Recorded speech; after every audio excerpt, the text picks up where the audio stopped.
23 December 2021 अँला बेराणी गोष्ठी स्वास्थ्य केन्द्र में जलांतक रोग बा कुकुर कामुड़ा प्रतिषेधक टीकार उद्घाटन करागला। एही टीका को MOIC डॉक्टर चिन्मय कुमार सामल उद्घाटन करथिले।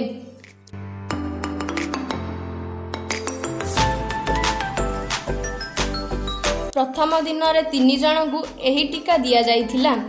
एही टीका प्रत्येक सोमवार और गुरुवार सकाळ 9 घटिकारु मध्याह्न 12 घटिका पर्यंत दियाजिबो बोली मेडिकल ऑफिसर इंचार्ज डॉक्टर सामल कहिथिले।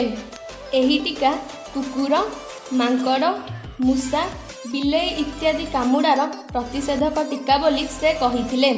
एही उद्घाटनी रे BPM Sushant Kumar Dhar, BAM Dilip Kumar Das, pharmacist Anup Narayan Sahu, medical officer Krishnachandra Patra, staff nurse रश्मिबाला Mahapatra और अन्य मेडिकल कर्मचारी उपस्थित थिले।